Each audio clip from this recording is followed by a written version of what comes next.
So we are going to take up the Kelvin cycle today in this video. It seems to be a very complicating process, but we'll go in steps like we have already discussed in the class that there are three main steps in Kelvin cycle. So we'll take it one by one and things will become easier for you. Let's talk about the dark reaction. Dark reaction is also known as light independent reaction.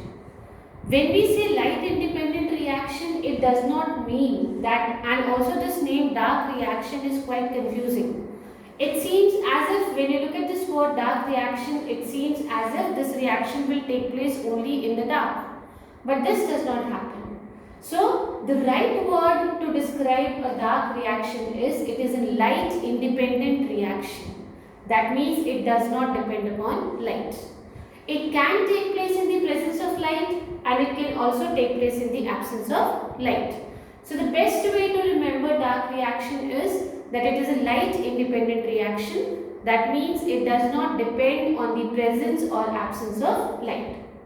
The another process of this pathway that we are doing, C3 pathway, Kelvin cycle, it is also known as biosynthetic pathway. Biosynthetic pathway. And why is it called biosynthetic pathway? Because it uses ATP to produce sugar, that is carbohydrate synthesis takes place. That is why we also call it as biosynthetic pathway, because it uses ATP to produce sugar. When we say sugar, we mean carbohydrates. We also know that it was Melvin Kelvin who did this, who gave us this cycle. That is why it is also known as Kelvin cycle, because this entire cycle, all the information about these steps was given to us by Melvin Kelvin. So we commonly call it as Kelvin cycle. Melvin Kelvin used green alga for his experiments. He took some cells of green alga, then killed them by putting them in hot methanol, and immediately he used to check the presence of these cells. He used carbon 14. What did he do? Carbon 14 is a radioactive isotope of carbon, so it can be traced very easily. So what did he do? He actually injected carbon 14 in green alga, and after the green alga died, after putting it in methanol, he used to kill those algas and then take out the cells of those algas and check for the amount of carbon which is present. Again he used to keep on doing so. Every step he tried to find out which is the first product we are getting, which is the second product which we are getting, which is the third product we are getting, and this is how he tried to keep a record of the number of carbon atoms in different steps of the cycle. So this is all about Melvin Kelvin and his cycle. We can start now. Melvin Kelvin said that the first compound which is formed is PGA, that is phosphoglycerate, or you can call it as phosphoglycerate acid. Is it okay for everybody? The first thing that we need to remember is the first compound which is formed in this cycle is PGA. PGA, 3-phosphoglycerate, we write it as 3-PGA. I'll tell you why. PGA, that is phosphoglycerate, or you can call it as phosphoglycerate acid. This PGA is a 3-carbon compound and it is written as 3-PGA. When we write it as a 3-PGA, it does not mean that it is a 3-carbon compound. This 3 in front of PGA does not show that it is a 3-carbon compound. Rather, it shows that this 3 tells you that the third carbon, it is the third carbon which contains the phosphate group. Is it okay for everybody? So when we write 3-PGA, it means no doubt it is a 3-carbon compound, but 3-PGA means that the phosphate group is attached at which carbon? It is attached at the third carbon. Now, this PGA has 3 carbons. So PGA is a 3-carbon compound. So this is the compound which accepts carbon dioxide. This compound is going to, PGA will be formed when carbon dioxide is taken from the atmosphere. Now it was anticipated, beta. What was anticipated? It was anticipated that PGA is a 3-carbon compound. So when it takes, it is formed by what? It is formed by fixation of CO2. One molecule of CO2 gives 1 carbon atom. So this carbon dioxide from the atmosphere must be accepted by some 2-carbon compound, because only then you will get a 3-carbon compound PGA in the first step. In the first step you are getting PGA, which is a 3-carbon compound, and PGA is formed by adding something to carbon dioxide. Now we were trying to find out what is that something which adds to carbon dioxide to give us PGA. It was guessed, it was anticipated that something, that X substance should be a 2-carbon compound. Why it should be a 2-carbon compound? Because carbon dioxide has 1 carbon and the product that we are getting has 3 carbons. So it was assumed or it was anticipated that CO2 must be combining with a 2-carbon compound. But later it was found that no, carbon dioxide was not attaching or was not combining to a 2-carbon compound, but it was being attached to or absorbed by a 5-carbon compound, RuBP. What is the name of that compound? RuBP, that is ribulose biphosphate. What is it? Ribulose biphosphate, and this ribulose biphosphate is a 5-carbon compound. So what is happening in the first step? CO2, which has only 1 carbon, is combining or being added to RuBP. RuBP is a 5-carbon compound. This process in which carbon dioxide, which is a 1-carbon compound, is accepted by RuBP, which is a 5-carbon compound, is known as carboxylation. What is it called? It is called as carboxylation. And this is the first step of the Kelvin cycle. There are 3 steps. I just told you about the first step, that is carboxylation. What happens in carboxylation? Carbon dioxide, which is a 1-carbon compound, is accepted by RuBP, which is a 5-carbon compound. This process is called as carboxylation. The enzyme which helps in carboxylation is Rubisco. Rubis is rubirose. We've already done this. You know about it. Now come to the last 2 letters, C and O. C stands for carboxylase and O stands for oxygenase. That means Rubisco is an enzyme which can act both as a carboxylase and also as an oxygenase. Now whether Rubisco will act as a carboxylase or it will act as an oxygenase depends upon 3 things.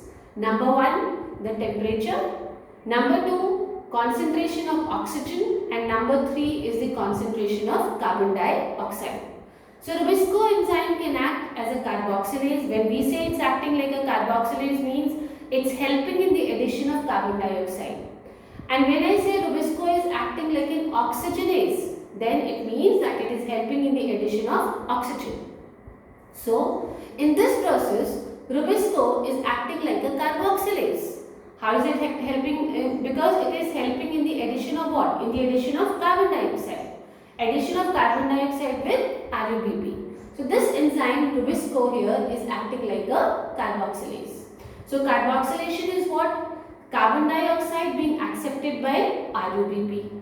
The main enzyme which acts here or helps here is Rubisco, which in this case is acting like a carboxylase because it is helping to add carbon dioxide. Now let's start with 3 molecules of carbon dioxide in. Let's start. To understand this entire cycle, let us start and assume that 3 molecules of carbon dioxide are being absorbed by RuBP. In nature, actually 3 molecules of carbon dioxide are not absorbed. It is only 1 molecule of carbon dioxide which is absorbed. But to make our calculation easy, and there are no fractions in this, we have assumed, we are starting from where? We are starting and assuming that 3 molecules of carbon dioxide are being absorbed. Now what will happen? We know that carbon dioxide will add with RuBP in the first step, that is carboxylation. Very simple beta. 3 molecules of carbon dioxide means 3 carbon atoms. When I say 3 molecules of carbon dioxide, and we know that 1 molecule of carbon dioxide contains 1 carbon. So 3 carbon dioxide molecules will contain 3 carbon. 3 molecules of carbon dioxide will combine with 3 molecules of RuBP. In the first step, both of them are 3-3. 3 carbon dioxide molecules will combine with 3 molecules of RuBP. But remember, RuBP is a 5-carbon compound. So 1 molecule of RuBP will have 5 carbons. And we have how many molecules of RuBP? 3 RuBP. So 3 RuBP molecules will have 3 into 5, that is 15 carbons. So when 3 CO2 will combine with 3 RuBP, let us calculate the total number of carbon atoms. 3 CO2 means 3 carbon. because each molecule of carbon dioxide gives only one carbon. They will combine with 3 RuBp. One molecule of RuBp has 5 carbons. So 3 molecules of RuBp will have 15 carbons. So 3 CO2 plus 3 RuBp, when you combine, we have 15 plus 3, that is total how many carbon atoms? 18 carbon atoms. Rubisco enzyme is going to help, that I have already told you. And the compound which we will get is, what we have done is PGA, 3-PGA. What is it 3-PGA? 3-phosphoglycerate or 3-phosphoglyceric acid. Remember, 3 stands for the number of carbon, that is on the third carbon, the phosphate group is being attached. So this 3-PGA will be formed. We started from 18 carbon atoms. And from these 18 carbon atoms, we are getting PGA. What are we getting? PGA. 3-PGA will be formed. How many PGAs are formed? 3 PGAs. Now understand what 15 we got from where? 15 we got from RuBp, 3 we got from CO2. So we get how many carbons? We got 18 total carbon atoms. And how many PGAs will be formed? Let's start with this. It's very simple. We are going to start with what? We are going to start with PGA. Total carbon atoms are how many? 18. So now remember, what we are getting as the first compound is PGA. PGA is phosphoglycerate or phosphoglyceric acid, which is a 3 carbon compound. So if one molecule of PGA contains 3 carbons and on the left side of the reaction we had 18 carbons, it is very clear to understand that how many PGAs will be formed? 6 PGAs will be formed. So what we had on the left side, children? 3 CO2 plus 3 RuBp. That means 3 plus 15, how many carbon atoms? 18. Will give us, which is the first stable compound we are getting after fixation of carbon dioxide, it is PGA. And this PGA is a 3 carbon compound. So how many PGAs you will get? 6. 18 we had on the left side and one PGA contains 3. So how many PGAs you will get? You will get 6 PGAs. The first stable compound is your PGA, phosphoglycerate. 3 PGA, better to remember, because the only one phosphate group is present over here. And that phosphate group is present at which carbon atom? It is present at the third carbon atom. Now this 6 PGA will require 6 ATPs now. This 6 PGA will combine with 6 ATPs. Now what will happen, beta? Very simple. This is a phosphorylation process in which 6 molecules of this compound. We had how many carbon atoms? Here over here. We got another phosphate group will be added up to each PGA. And the PGA which you had which PGA earlier? You had 3 PGA. This will change into 1,3 diphosphoglycerate. Only one change has happened. PGA remains exactly the same. But earlier it had only one phosphate group and that was at the third carbon. Now each one of them will get another phosphate group. How is it getting another phosphate group? Because it is attaching to 6 ATPs. One phosphate group was already present in PGA. The second phosphate is coming from where? It is coming from ATP. Is it okay? It is coming from ATP. So now in place of 3 PGA, the next compound which is formed is 1,3 diphosphoglycerate. We already had a phosphate group on the third carbon atom. One more phosphate will come in each molecule from ATP and it will attach on the first carbon. So 3 PGA now converts to 1,3 diphosphoglycerate. So your first step gets over here. Remember that this 1,3 diphosphoglycerate, we are getting 6 molecules. In these 6 molecules, we had 6 molecules of PGA. 6 molecules of PGA will convert 6 molecules of 3 PGA.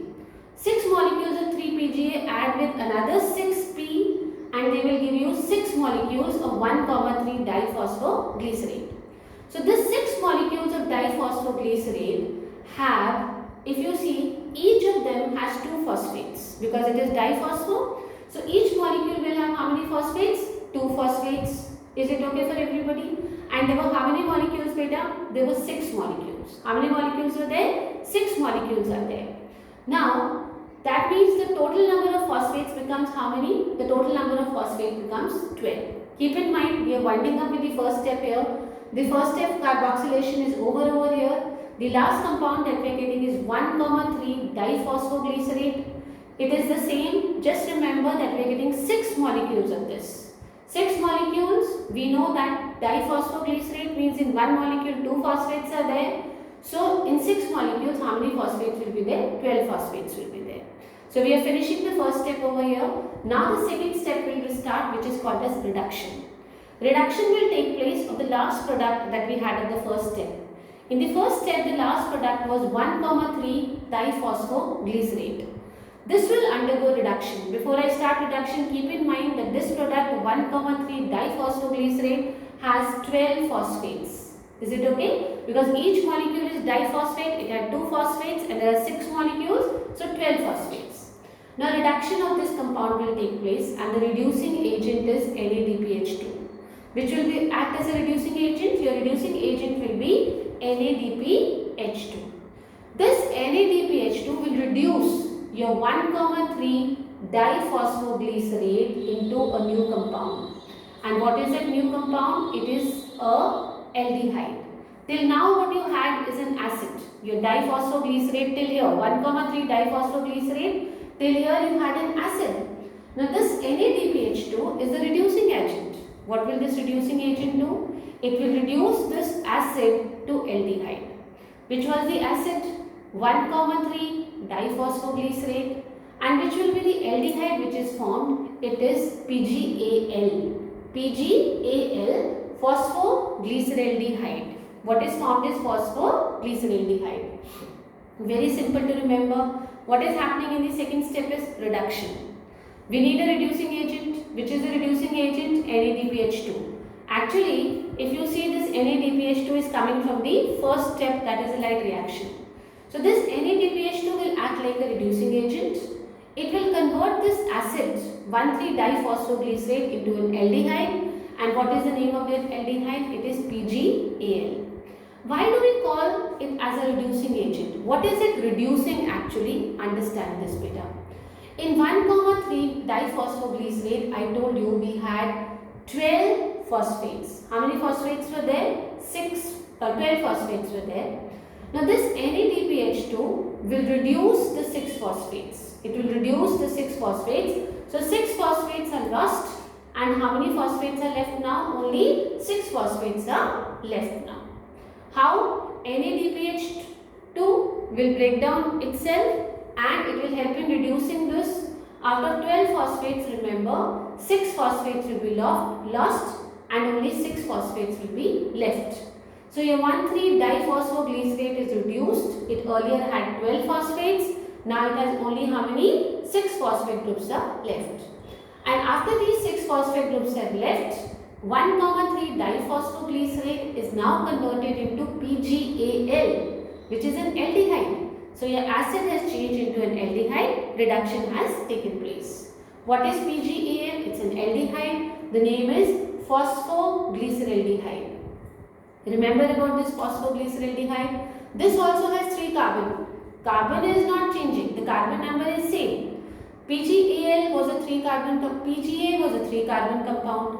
1,3 diphosphoglycerate was also a 3 carbon compound. And PGAL is also a 3 carbon compound. However, it is a 1 phosphate compound.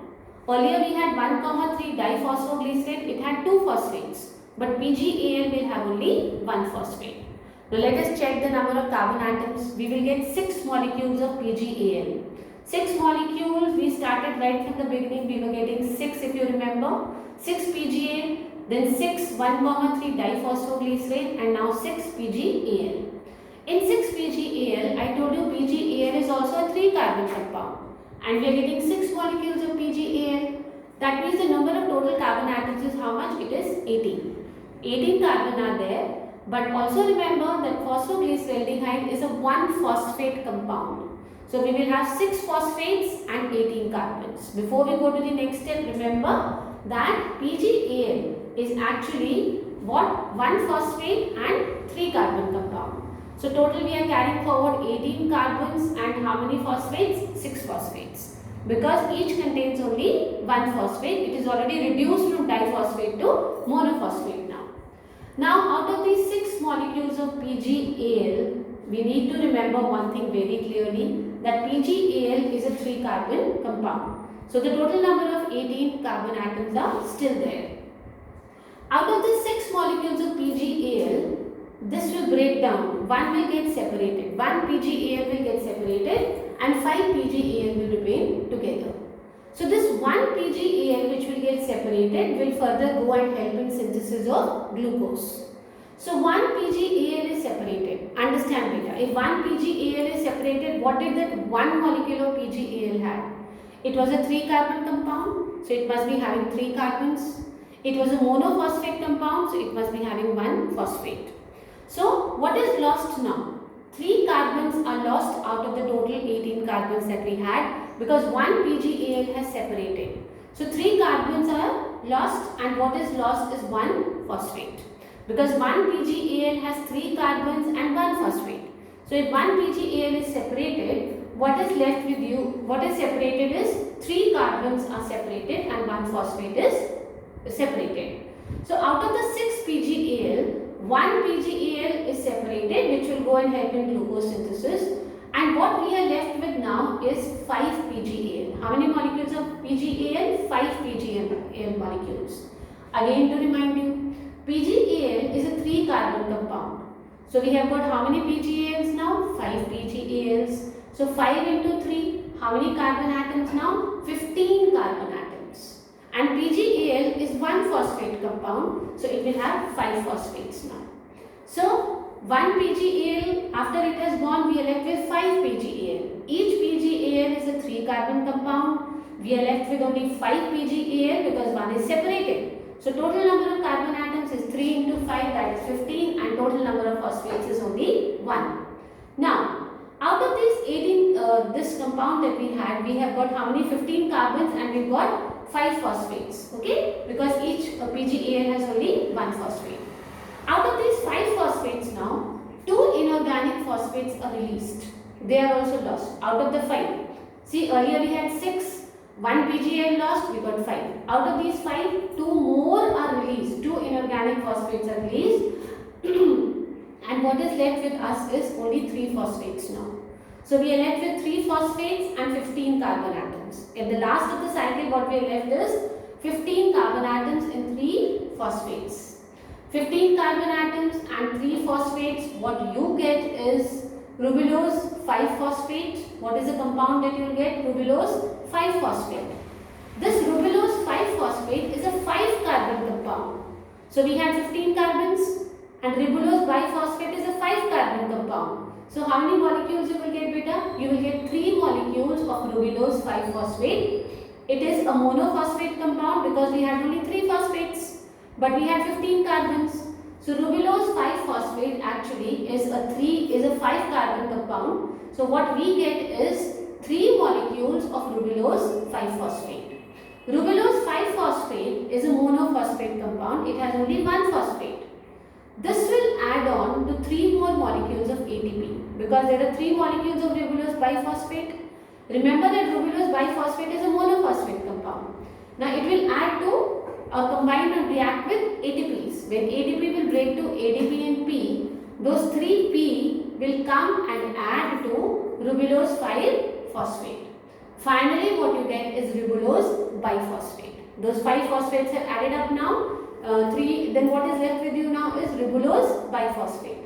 However, the carbon number remains the same, that is 15 carbons. Here, if you remember, this was the first step from where we had started. You had RUBP in the beginning, which was combining 3, if you remember, we are getting 5 molecules of RUBP. And in the beginning we said if we take 5 molecules of RUBP, what was RUBP? It was which kind of a compound? We had started from where? The first step was this only, that CO2 was combining with whom? It was combining with RUBP, which is a 3 carbon compound. So here you are getting 15 carbons. So ribulose biphosphate has how many carbons? 15 carbons. So obviously you get how many molecules of RUBP? 5 molecules of RUBP. Is it okay? And then again these RUBP will combine with CO2. And then again PGA will be produced, then again it will convert to diphosphoglycerate and the entire cycle will continue. It will go back to the first step. Why this cycle is called C3 cycle? The last thing, it is called C3 cycle because the first compound which was formed over here is a 3-carbon compound, PGA. That is a 3-carbon compound, so we call it as a C3 cycle. That's all about Melvin-Kelvin cycle or the C3 cycle.